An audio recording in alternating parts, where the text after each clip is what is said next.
We're going to look at the very last chapter of the Bible today, Revelation chapter 22, and I'm going to start reading in verse 11. He who is unjust, let him be unjust still. He who is filthy, let him be filthy still. He who is righteous, let him be righteous still. He who is holy, let him be holy still. And behold, I am coming quickly, and my reward is with me to give everyone according to his work. I was reading a story in the LA Times the other day about a couple of Orange County toll road agencies who, as the result of a court settlement, agreed to forego more than $40 million in fines and even pay back $1.4 million to people who feel they were over-penalized for their unpaid tolls. On top of that, they're also picking up the bill for the motorists' legal fees, which amounts to another $1.5 million. And I guess what struck me about the story is how fines, court settlements, and prison sentences never seem to be really final.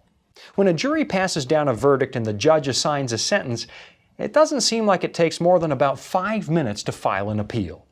And of course, I'm thankful for a judicial system that allows for the re-examination of evidence, just in case the court's got something wrong. But eventually, a person with legal troubles will always hit the end of the road. Either they run out of resources and they're unable to launch any more appeals, or they take their case to the highest court of the land, in which case any decision reached will be the final decision. Sometimes I wonder if the appeals process doesn't give us a sense of false security. After all, we know that if life takes a turn for the worse and we find ourselves standing in front of a judge, there's always the appeals process and maybe a better lawyer. But in the final judgment in heaven, no such thing. When Jesus comes, the cases have been decided and it's simply too late to file your appeal. Which means that the time to file an appeal is now. You've been brought up in front of the universe on a charge of having broken God's moral law. You have sinned, and I guarantee the court is going to find you guilty. But right now, before the trial is over, you have the opportunity to file your appeal. Not in the hopes of being found innocent, because that's simply not going to happen. It's more in the hopes of finding yourself forgiven before the sentence is passed, because God offers you a way out through the cross of Christ.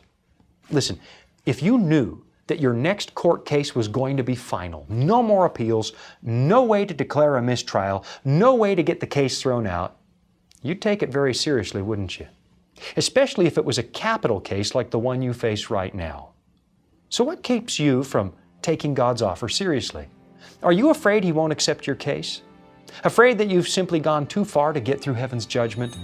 Then listen carefully to one of the most important promises anywhere in the Bible. It says in 1 John 1 and verse 9, if we confess our sins, He is faithful and just to forgive us our sins and to cleanse us from all unrighteousness.